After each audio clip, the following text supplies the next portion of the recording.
Assalamualaikum warahmatullahi wabarakatuh.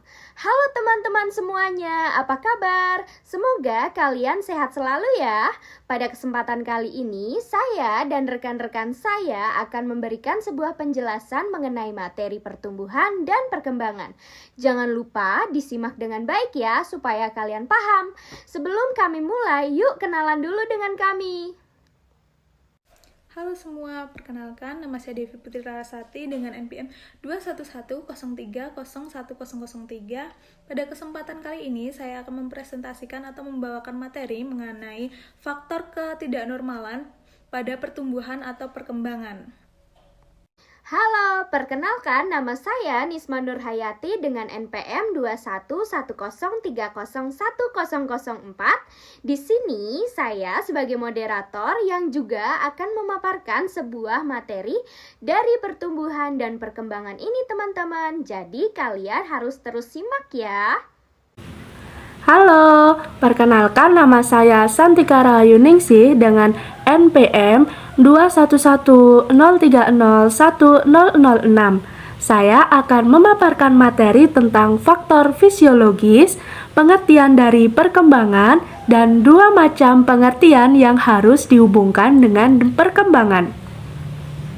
Halo, perkenalkan, nama saya Silma Sabila Uma dengan NPM 21103010007. Kali ini saya akan membahas tentang proses perkembangan menurut para ahli dan 4 kategori utama. Yang pertama yaitu perubahan dalam ukuran.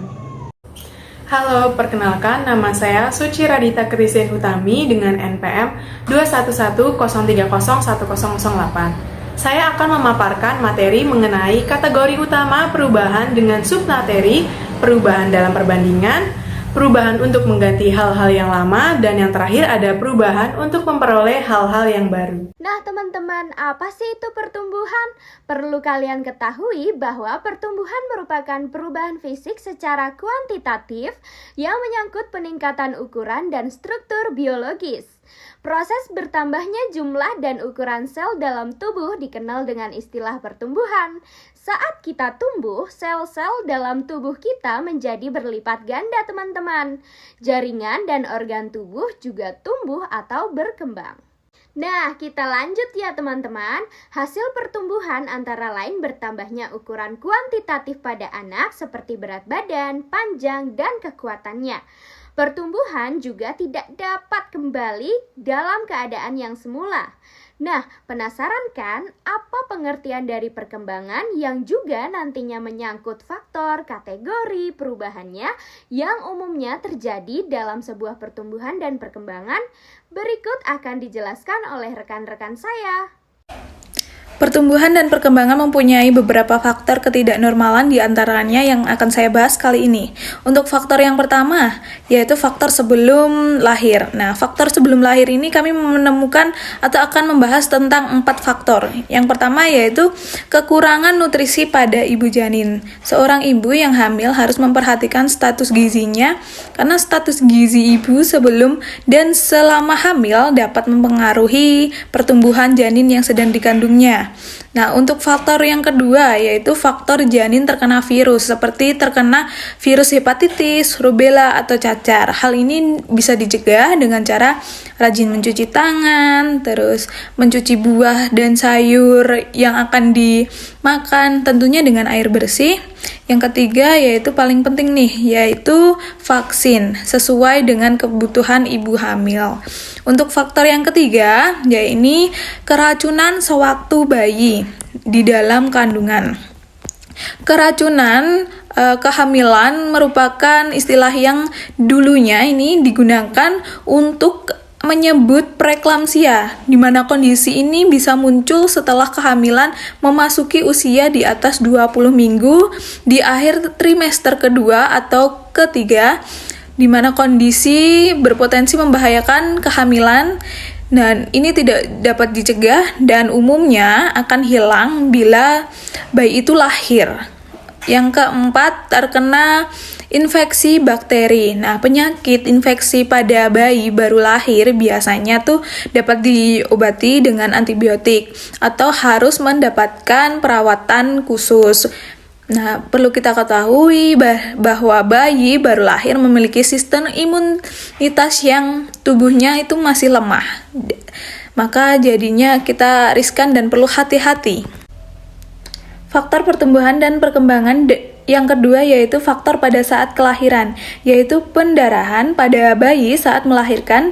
Biasanya penyebabnya itu karena faktor trombosit ibu yang tidak sesuai atau yang tidak terlalu tinggi atau terlalu rendah.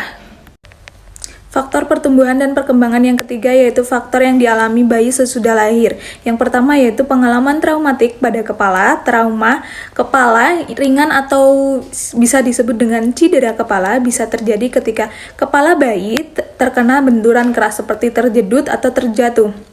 Yang kedua yaitu infeksi pada selaput otak atau otak.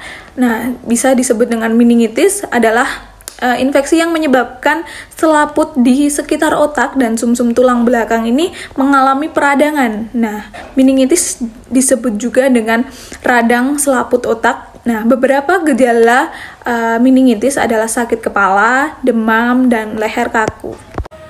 Faktor yang keempat ada faktor fisiologis, misalnya bayi atau anak yang ditinggal ibu, ayah, atau kedua orang tuanya cenderung mengalami gangguan fisiologis. Anak-anak yang kurang mendapatkan perawatan jasmaniah dan kasih sayang dari orang tua, maka anak tersebut akan mengalami tekanan mental, kehampaan psikis, sehingga mempengaruhi proses pertumbuhannya. Berikut adalah gambar atau contoh dari faktor fisiologis. Pada gambar tersebut, terlihat bahwa ada satu keluarga yang terdiri dari ibu dan dua orang anak yang sedang makan berada dalam satu meja makan yang sama. Akan tetapi mereka tidak saling berbincang-bincang atau mengobrol dan malah asyik memainkan gadgetnya masing-masing. Nah, dari gambar tersebut dapat terlihat bahwa adanya kekurang harmonisan atau ketidakharmonisan dalam satu keluarga. Apa itu perkembangan? Perkembangan merupakan bertambahnya kemampuan skill dalam struktur dan fungsi tubuh yang lebih kompleks dalam pola yang teratur dan dapat diperkirakan sebagai hasil dari proses pematangan. Speaker tahun 1966 mengemukakan dua macam pengertian yang harus dihubungkan dengan perkembangan. Yang pertama ada ortogenetik. Nah, ortogenetik ini berhubungan dengan perkembangan sejak terbentuknya individu baru sampai dewasa. Yang kedua ada poligenetik, yaitu perkembangan dari asal-usul manusia sampai sekarang ini. Perkembangan perubahan fungsi sepanjang masa hidupnya menyebabkan perubahan tingkah laku, dan perubahan ini terjadi sejak permulaan adanya manusia. Menurut Werner, pada tahun 1957, proses perkembangan berlangsung dari keadaan yang sifatnya global dan kurang berdiferensiasi sampai pada keadaan diferensiasi, artikulasi, dan integrasi meningkat secara bertahap. Proses diferensiasi itu bersifat totalitas pada diri anak bahwa bagian-bagian penghayatan totalitas itu lambat laun semakin nyata dan bertambah jelas dalam kerangka keseluruhan.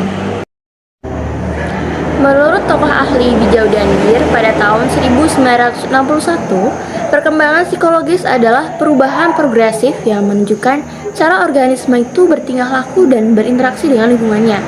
Kemudian, menurut Monks pada tahun 1984, perkembangan dapat pula dilukiskan sebagai suatu proses yang kekal dan tetap menuju ke arah suatu organisasi pada tingkat integrasi yang lebih tinggi berdasarkan proses pertumbuhannya, kematangan, dan hasil belajar.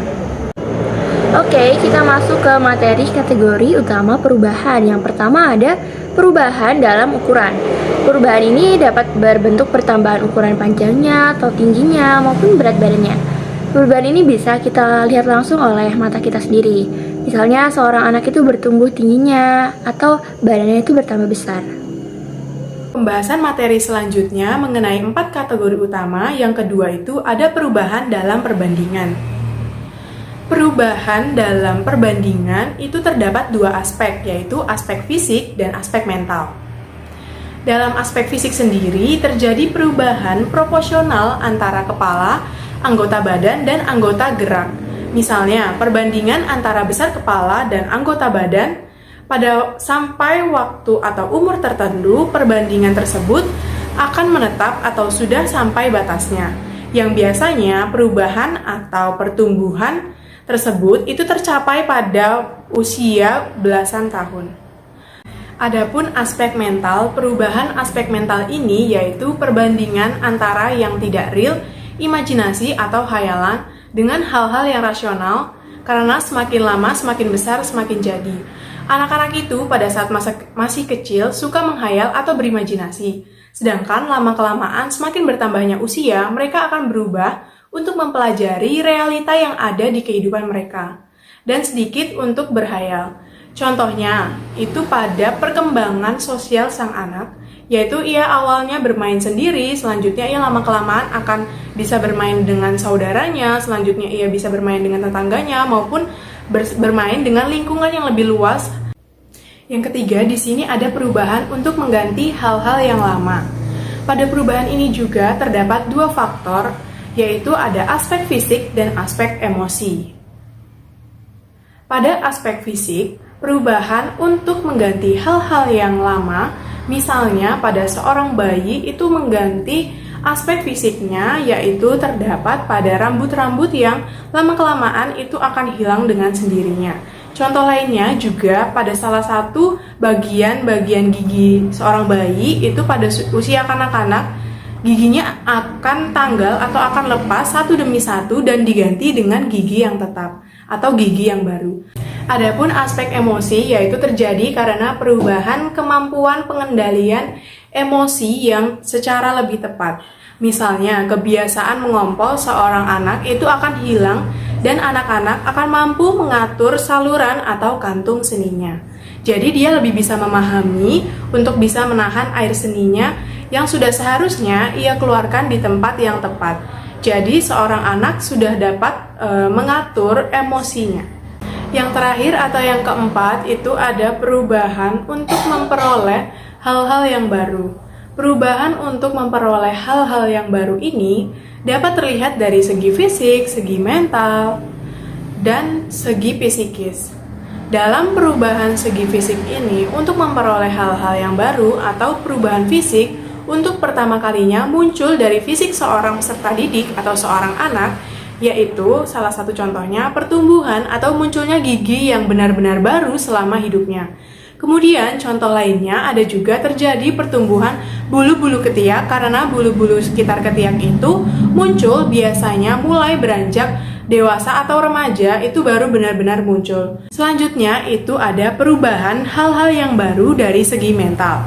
Itu salah satu contohnya ada bertambahnya perbendaharaan kata-kata dan kemampuan berbahasanya itu lebih baik lagi. Misalnya yaitu pada seorang anak belum pernah mendengar suatu kata-kata yang disebutkan oleh temannya atau mendapatkan teman yang dari berbeda daerah, itu akan mendapatkan kata-kata atau istilah-istilah baru dari temannya yang merupakan salah satu contoh dari memperoleh hal-hal baru dari segi mental. Perubahan hal-hal baru dari segi psikis itu adalah seorang anak atau peserta didik ini terdapat naluri atau kebutuhan untuk memperoleh dan mengetahui sesuatu. Nah, jika kebutuhan ini tidak terpenuhi, biasanya timbul kekecewaan dan penderitaan secara psikis.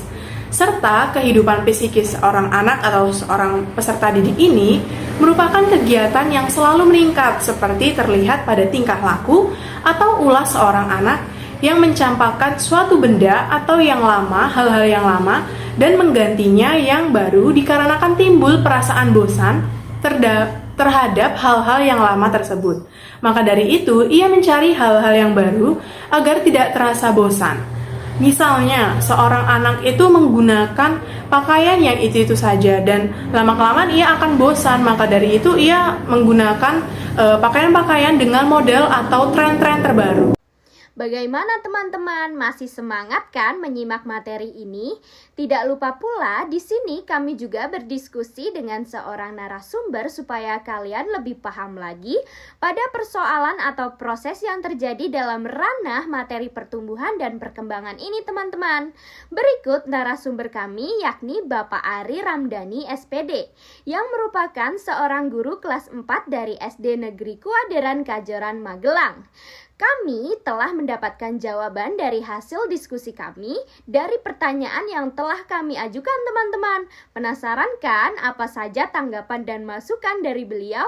Berikut kami sampaikan. Bagaimana pertumbuhan dan perkembangan peserta didik SD Negeri 1 Kuadran yang diampu oleh Pak Ari. Nah, Pak Ari ini selaku narasumber kami mengatakan bahwa pertumbuhan dan perkembangan peserta didik yang beliau ajar ini cukup baik dan mampu menerima instruksi dari Pak Ari. Nah, Pak Ari juga menyampaikan bahwa dalam pertumbuhan bisa dilihat dari segi fisik.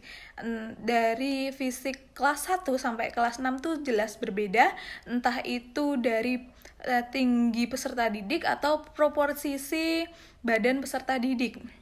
Nah, untuk perkembangan yaitu perlu adanya pengubahan pikiran anak yang masih terbawa dari pendidikan sebelumnya, yaitu taman kanak-kanak ke pendidikan dasar, sehingga perlu adanya merubah pikiran mereka agar mampu serius dalam proses pembelajaran.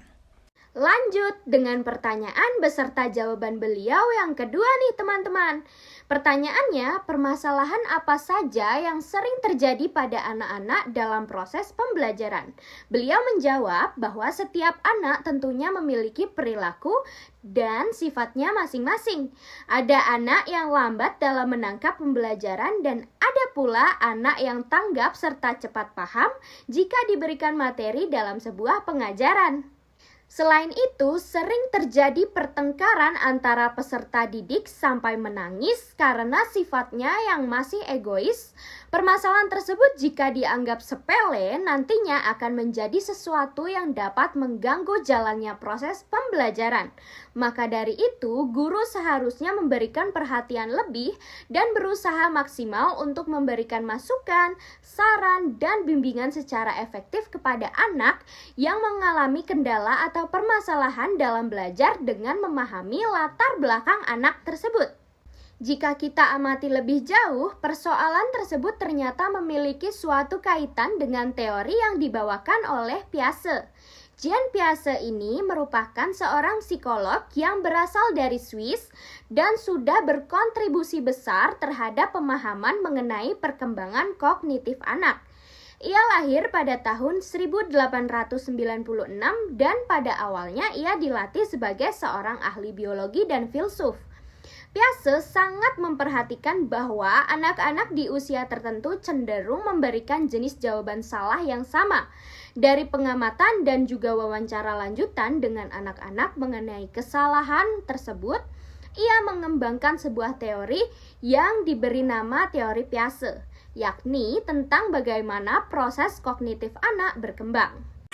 Berdasarkan hasil wawancara kelompok kami dengan narasumber yaitu Bapak Ari tentang permasalahan yang terjadi pada peserta didik, contohnya adalah lambat tanggap dalam memahami materi pembelajaran dan pertengkaran antara sesama peserta didik, maka kami mengajukan pertanyaan bagaimana cara Bapak menghadapi permasalahan yang terjadi. Kemudian Pak Ari ini menjawab sebagai berikut.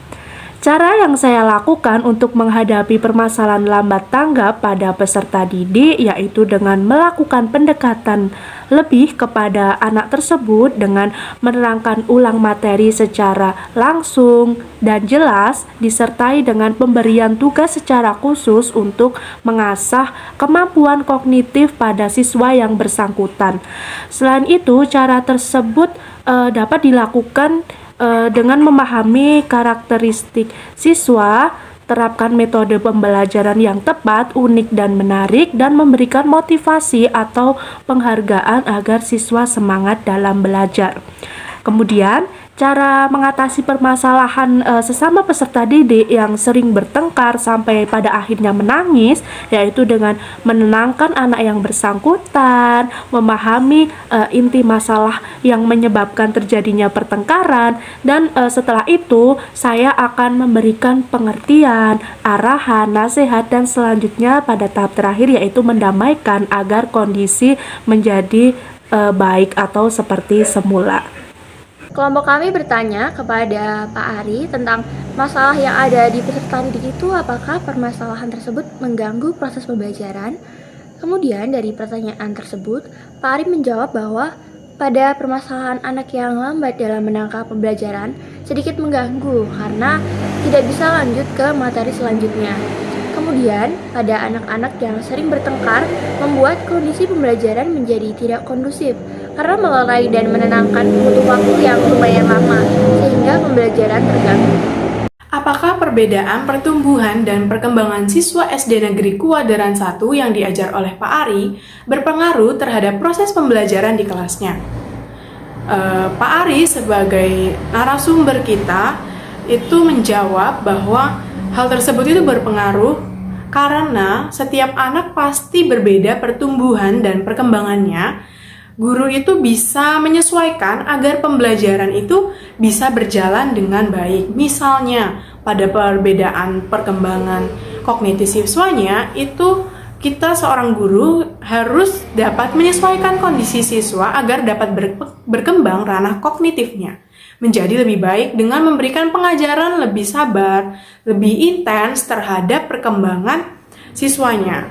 Nah, lebih sabar di sini dalam menghadapi sikap dan jawaban siswa yang belum dapat mencapai tujuan pembelajarannya. Kalau dalam segi intensnya ini, guru bisa lebih banyak memberikan latihan-latihan soal yang dapat mengasah kemampuan kognitif siswanya. Sampailah kita pada akhir materi ini, sedikit saya simpulkan bahwa pertumbuhan merupakan perubahan fisik secara kuantitatif yang menyangkut peningkatan ukuran dan struktur biologis. Sedangkan perkembangan merupakan bertambahnya kemampuan skills dalam struktur dan fungsi tubuh yang lebih kompleks lagi teman-teman, dalam pola yang teratur dan dapat diperkirakan sebagai hasil dari proses pematangan. Nah, jika diterapkan pada suatu proses pembelajaran di sekolah, pertumbuhan dan perkembangan pada anak sangat berpengaruh penting teman-teman. Anak tentunya memiliki perilaku dan sifatnya masing-masing. Ada anak yang lambat dalam menangkap pembelajaran dan ada pula anak yang tanggap serta cepat paham jika diberikan materi dalam sebuah pengajaran. Itulah beberapa penjelasan yang kami sampaikan. Semoga kalian dapat memahami dengan baik materi yang dibawakan oleh saya dan rekan-rekan saya. Kurang lebihnya mohon maaf. Wassalamualaikum warahmatullahi wabarakatuh.